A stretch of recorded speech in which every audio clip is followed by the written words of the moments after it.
मैं हूं आनंद और आज हम लोग स्टार्ट करेंगे आपके क्लास की बायोलॉजी यानी 9th क्लास की बायोलॉजी को।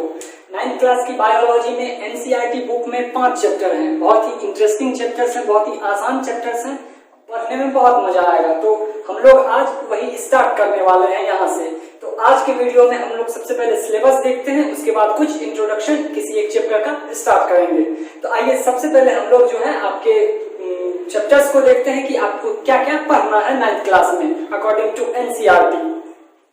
ठीक है, तो देखते हैं 9th क्लास के एनसीईआरटी बुक में 5वें एक्सरसाइज में आपका पहला बायोलॉजी का चैप्टर है जिसका नाम है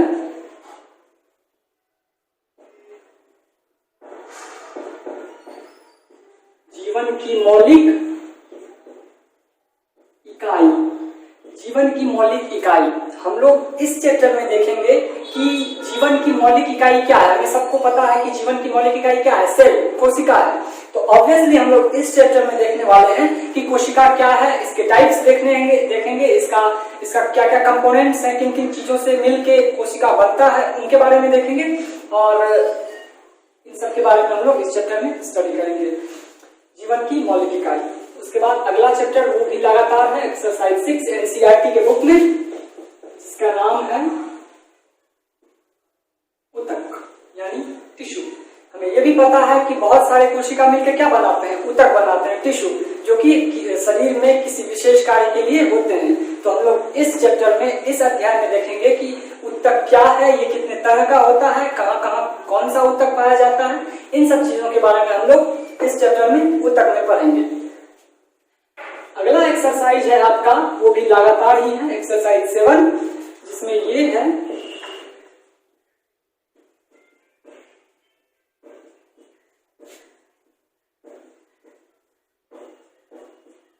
जीवों में विविधता। मतलब कि इतने सारे जो जीव हैं, वो इतने सारे जो प्लांट्स हैं, वो किस किस भाग में बटे होते हैं, उनको स्टडी के लिए बहुत सारे भाग में, बहुत सारे डिविजन्स में बांटा गया है ताकि हम उसका अच्छे से एक प्रक्रिया द्वारा अध्ययन कर सकें। तो इस चैप्टर में, इस अध्याय में हम लोग पढ़ेंगे कि जितने भी एनिमल हैं, जितने भी प्लांट हैं या जितने भी किंगडम्स हैं, उनको किस तरह से बांटा गया, किसने कब बांटा, कैसे कैसे हम जो बहुत तरह के जीव देखते हैं वो किस किस फाइलम में आते हैं, किस किंगडम्स में है या किस ग्रुप में है, किस ऑर्डर में है, उन सब चीजों के बारे में हम लोग इसमें स्टडी करेंगे ताकि हम आगे जो उनके बारे में पढ़ सकें वो हम आसानी से समझ सकें। तो वो यहीं से शुरुआत होगा, हम उसकी शुरुआत तीसरे चैप्टर में करेंगे जो कि एनसीईआरटी के 7वें एक्सरसाइज में है। उसके बाद है एक्सरसाइज 13 में आपका अगला चैप्टर है हम बीमार क्यों होते हैं। जाहिर सी बात है, हम बीमार क्यों होते हैं, आप सबको पता है हम बीमार क्यों होते हैं। गलत खाना खाने की वजह से, गलत पानी पीने की वजह से, किसी गलत सूक्ष्म जीव के संक्रमण की वजह से हम लोग बीमार होते हैं। तो हम लोग इस अध्याय में पढ़ेंगे स्वास्थ्य और रोग के बारे में कि हम लोग किस जीव से बीमार होते हैं, किस माइक्रोब के कारण हमें कौन सी बीमारी होती है और उनसे बचने के लिए हमें क्या करना चाहिए।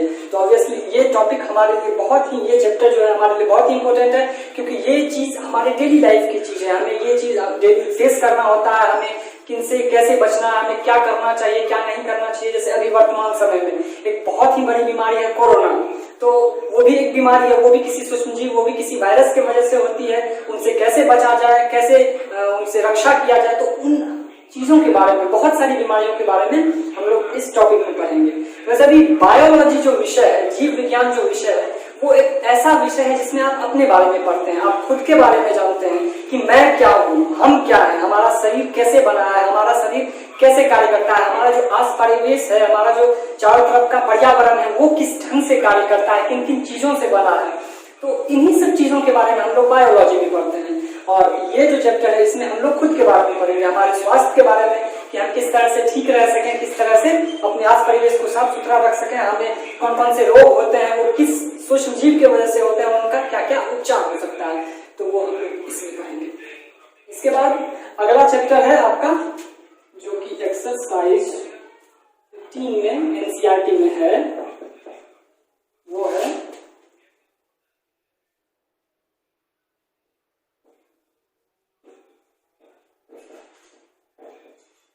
खाद्य संसाधन में सुधार। मतलब खाद्य संसाधन क्या क्या हो सकते हैं, जैसे कि कुछ प्लांट हैं, कुछ प्लांट हमें लकड़ियां देते हैं, फल देते हैं, शहद देते हैं, और बहुत जो है बहुत सारी चीजें हमें मिलती है प्लांट से। और कुछ एनिमल हैं, जैसे मधुमक्खियों से हमें शहद मिलता है, गाय से दूध मिलता है, बहुत सारी चीज ऐसे भी है, मांस के लिए भी हम जीवों का यूज करते हैं, तो वो हमारे लिए खाद्य संसाधन के रूप में उपयोग किए जाते हैं। तो खाद्य संसाधन में जो है प्लांट और एनिमल की क्या क्या भूमिका है, हम किस तरह से उसका संरक्षण करके उसका अच्छे तरीके से उपयोग कर सकते हैं और अपने खाद्य नीति में वृद्धि कर सकते हैं, खाद्य संसाधनों में किस तरह से सुधार कर सकते हैं, हम लोग इस चैप्टर में पढ़ेंगे कि हमें किस तरह से पशुपालन करना चाहिए, किस तरह से बहुत सारे छोटे छोटे जीवों का पालन करना चाहिए, हमें प्लांट के बारे में पढ़ेंगे कि उनका किस तरह से संरक्षण करना चाहिए, वो हमारे लिए किस तरह से कारगर साबित होते हैं, वो हमारे लिए किस तरह से लाभकारी हैं, इन सब चीजों के बारे में हम इस चैप्टर में पढ़ेंगे। तो ये था आपका सिलेबस, आपके 9th क्लास में आपको बस 5 चैप्टर पढ़ना है, और पांचों बहुत ही इंटरेस्टिंग है, बहुत ही मजेदार चैप्टर है ये पांचों। कोशिका, उत्तक, बायोडाइवर्सिटी इन ऑर्गेनिज्म, हम बीमार क्यों होते हैं यानी स्वास्थ्य, और उसका रोग, खाद्य संसाधन में सुधार यानी कि खाद्य संसाधन पौधे क्या है और खाद्य संसाधन जीव क्या है, ये पांचों टॉपिक हम लोग पढ़ेंगे। तो आज के इस वीडियो में हम लोग पहला टॉपिक स्टार्ट करने वाले हैं, बहुत ही आसान है, बहुत ही इंटरेस्टिंग है, बहुत ही मजेदार टॉपिक है। हम लोग ये चैप्टर यानी जीवन की मौलिक इकाई, ये चैप्टर स्टार्ट करने वाले हैं। तो अगर आपको सिलेबस नोट करना है यहाँ से नोट कर सकते हैं, आपको ये एक्सरसाइज एनसीईआरटी में मिल जाएगा, वहां से आप पढ़ के कर सकते हैं। तो हम आज स्टार्ट करते हैं जीवन की मौलिक इकाई यानी सेल। मैं मिटा देता हूं।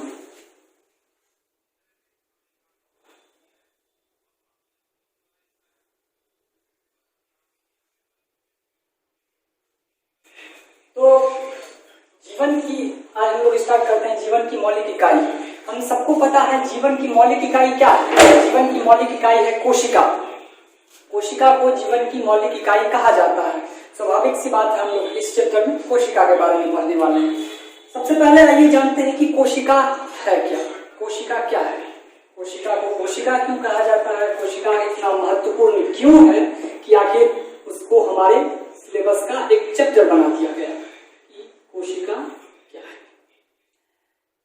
इस संसार में जितने भी जीव हैं, जितने भी पौधे हैं, जितने भी छोटे से लेके बड़े से बड़े जीव तक, विशाल हाथी से लेके छोटे से चींटी तक, जितने भी जीव हैं, जितने भी सजीव हैं, सबका शरीर कोशिकाओं से मिलकर बना होता है। कोशिका जो होती है वो सबसे सूक्ष्म ऐसा बेस है, सबसे सूक्ष्म ऐसा यूनिट है जिससे मिलके शरीर बनता है, जिससे मिलके कोई भी ऑर्गेनिज्म, कोई भी जीव, कोई भी सजीव का निर्माण होता है। तो कोशिका जो है एक बेस है, एक आधार है जहां से जीवन की प्रक्रिया शुरू होती है, जहां से जीवन का निर्माण शुरू होता है। तो हम लोग आज उसी बारे में पढ़ेंगे कोशिका क्या है। तो कोशिका हमारे जीवन की संरचनात्मक और क्रियात्मक इकाई है। माने संरचनात्मक मतलब जिससे मिलके बना होता है, संरचना मतलब उसका स्ट्रक्चर कैसा है, किससे मिलके बना है, कैसे बना है, और क्रियात्मक मतलब वो काम कैसे करता है, किस ढंग से उसका एक्टिविटी क्या है। तो कोशिका हमारे जीवन की संरचनात्मक और क्रियात्मक इकाई है, मतलब संरचना देता है और क्रियाकलाप करता है। So cell is a functional unit of our life. कोशिका हमारे जीवन की संरचनात्मक और क्रियात्मक इकाई को कहते हैं। तो ये हुई कोशिका। कोशिका जो है बहुत सारे कंपोनेंट से मिलके बनी होती है, बहुत सारा मटेरियल रहता है, उससे मिलके एक कोशिका बना होता है। कोशिका वैसे बहुत सूक्ष्म होता है, बहुत ही सूक्ष्म, हम अपने नंगी आंखों से इन्हें नहीं देख सकते, इसके लिए हमें चाहिए माइक्रोस्कोप, सूक्ष्मदर्शी। उससे हम कोशिका को देखते हैं, उसका स्टडी करते हैं, तो हम ये पाते हैं कि एक कोशिका जो है वो बहुत सारी चीजों से मिलकर बना होता है। उसके लिए बहुत सारे अकार्बनिक पदार्थ होते हैं, बहुत सारे कार्बनिक पदार्थ होते हैं, उसमें प्रोटोप्लाज्म होता है, उसका एक लेयर होता है जिससे वो घिरा होता है, और भी बहुत सारे मटेरियल्स हैं जिससे मिल्क के लिए कोशिका बनता है। वो मटेरियल क्या क्या है, कैसे होते हैं, उनके बारे में हम पढ़ेंगे। तो कोशिका जो है वो बहुत तरह का होता है, इसका साइज अलग अलग होता है, इसका शेप अलग अलग होता है। जैसे कि कुछ कोशिकाएं गोल होती है, गोलाकार कोशिका, कुछ कोशिकाएं आयत के आकार की होती है, मतलब रेक्टेंगुलर आयताकार कोशिका, कुछ कोशिकाएं चम्मच के आकार की होती है, तो उसको स्पून लाइक चम्मचाकार, जैसे शुक्राणु मेल का जो गैमीट है वो चम्मच के आकार का होता है। कुछ कोशिकाएं जालवत होती है, जैसे हमारी तंत्रिका की कोशिका जो है वो सबसे लंबी और जाल जैसी संरचना वाली होती है। तो बहुत सारा जो है इसका अलग अलग रूप होता है कोशिका का, कोशिका एक आकार की नहीं होती है, बहुत सारा इसका डिविजन है, बहुत सारा इसका संरचना है, वो इसका रूप है। उसके बाद क्या है कि कोशिका का आकार भी अलग अलग होता है, ना सिर्फ आकार अलग अलग, उसके बाद उसका साइज भी अलग अलग होता है कि वो एक साइज से दूसरे साइज तक वो वेरी करता है अलग अलग जीवों के शरीर के आधार पे। जो जितना बड़ा जीव है उसको उसके बॉडी में उस तरह से वो होता है। जैसे कि सबसे छोटा आप गैस कर सकते हैं कि 0.1 माइक्रो का होता है कोशिका। आप सोच सकते हैं माइक्रो मीन्स 10⁻⁻⁶, तो सोच सकते हैं कितना छोटा कोशिका होगा। और कुछ कोशिकाएं बड़ी भी होती है आकार में, जैसे कि शुतुरमुर्ग के अंडे की कोशिका जो होती है वो सबसे बड़ी कोशिका है अब तक की। तो कोशिकाएं आकार में भी अलग अलग होती है, उसका ये भी होता है अलग अलग ढंग साइज भी। उसके बाद क्या है कि विभिन्न जीवों का जो शरीर है उसके आकार, शरीर के आकार की संख्या पे उसमें नंबर ऑफ सेल्स यानी कि कोशिका का जो नंबर है वो भी अधिक कम होता है। जैसे हम हैं, हमारा शरीर बड़ा है तो हमें ज्यादा कोशिकाएं होंगी। अब एक मेरे अनुपात में एक चूहा है, उसका शरीर छोटा है तो उसमें कम कोशिकाएं होंगी। तो शरीर का जो साइज है उसके आधार पे भी कोशिका जो है अलग अलग नंबर्स में होती है, ज्यादा बड़े शरीर में ज्यादा, छोटे शरीर में कम। तो ये था ओवरऑल कोशिका का इंट्रोडक्शन की कोशिका क्या है, कैसी है ये। अब एक और प्रश्न ये है कि कोशिका आई कहां से, कोशिका का खोज किसने किया, कोशिका की शुरुआत कहां से हुई। कुछ भी चीज जो हम पढ़ते हैं, लिखते हैं, जानते हैं, कहीं ना कहीं उसकी शुरुआत होती है, कहीं ना कहीं से वो उपजता है। तो इस तरह जो कोशिका है, ये जो टर्म है कि ये कोशिका ही नाम क्यों दिया गया, इसकी खोज किसने की, सर्वप्रथम इसको किसने देखा, ये बहुत सारे सवाल है। तो कोशिका जो है, सेल जिसको हम बोलते हैं, उसकी खोज सर्वप्रथम की थी रॉबर्ट हुक साहब ने। एक वैज्ञानिक थे रॉबर्ट हुक, बहुत ही पहले रॉबर्ट हुक साहब ने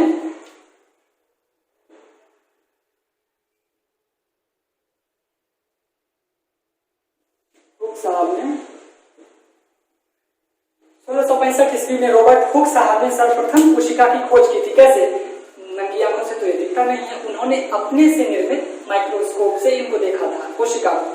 उन्होंने जो कोशिका देखी थी वो थी प्लांट की कॉर्क की डेड कोशिका, मतलब प्लांट सेल को उन्होंने देखा था, मृत कोशिका को उन्होंने देखा था अपने माइक्रोस्कोप की सहायता से रॉबर्ट हुक ने 1665 ईस्वी में। तो कोशिका को खोजने का सर्वप्रथम श्रेय जो है वो भी रॉबर्ट हुक साहब को ही जाता है, क्योंकि उन्होंने ही कोशिका का इनोवेशन किया था, खोज किया था। और कोशिका नाम जो है सेल, वो भी उन्होंने ही दिया था। सेल दूसरे भाषा का शब्द है जिसका अर्थ होता है स्मॉल बैगेज, मतलब छोटा बक्सा। जब उन्होंने देखा था अपने माइक्रोस्कोप में तो वो इस तरह से कुछ था, उन्होंने देखा था कॉर्क का जो कोशिका था वो कुछ इस टाइप से था, एक बक्से जैसा आप देख रहे हैं कैसा ये है, इस तरह से कुछ संरचना उन्होंने अपने माइक्रोस्कोप से देखा। तो इसके एक बक्से को उन्होंने नाम दिया था सेल, मतलब कोशिका। इसका जो एक खांचा है इसको उन्होंने सेल नाम दिया, कोशिका नाम दिया। और इस तरह से कोशिका नामकरण का श्रेय दी जाता है रॉबर्ट हुक साहब को। लेकिन उन्होंने जो देखा अपने माइक्रोस्कोप में वो था डेड सेल, मतलब मृत कोशिका। उन्होंने मृत कोशिका को देखा, लेकिन उसके बाद कुछ वर्षों बाद और भी बहुत सारे वैज्ञानिकों ने शोध किए, इस पे रिसर्च किए, और जिस तरह से टेक्निक डेवलप होती गई, उसके बाद एक और साहब थे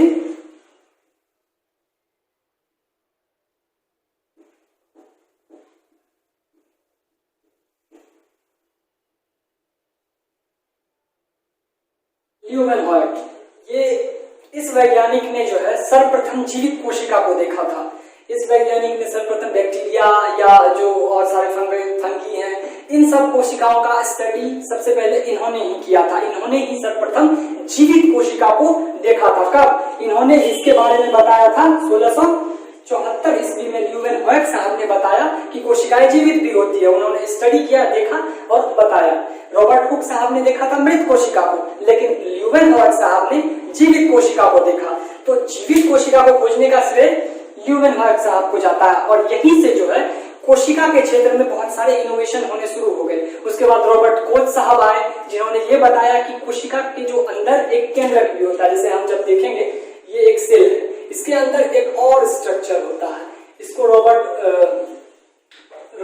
ब्राउन साहब ने नाम दिया था, ये क्या है? ये न्यूक्लियस है, केंद्रक है, ऐसा उन्होंने बताया रॉबर्ट ब्राउन साहब ने। उसके बाद और भी बहुत सारे वैज्ञानिक आए जिन्होंने इस विषय में खोज की और बताया। जैसे कि स्लाइडन, एक और वैज्ञानिक थे जिसका नाम था स्लाइडन। उन्होंने बताया कि जितने भी पेड़ पौधे हैं वो सब बने होते हैं कोशिका से। फिर एक और साहब आए जिसका नाम था, एक और वैज्ञानिक का स्वान। उस वैज्ञानिक ने बताया कि जितने भी जंतु हैं, जितने भी जीव हैं, हम प्लांट के बाद छोड़ के जीव, जितने भी जंतु हैं, एनिमल, उनका जो बॉडी होता है वो भी सेल से बना होता है।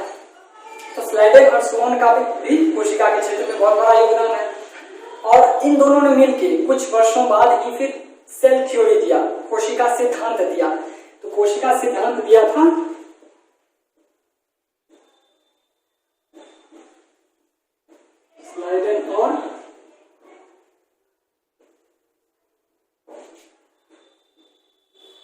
स्लाइडन और स्वान ने कोशिका सिद्धांत दिया।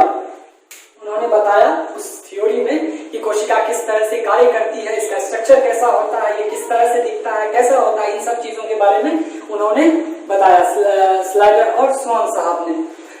तो ये था एक तरह से कोशिका का इंट्रोडक्शन कि कोशिका क्या होती है, कोशिका कैसी होती है, कोशिका कहां से आई, कोशिका का खोज किसने किया, इन सब विषय के बारे में हम लोगों ने जाना।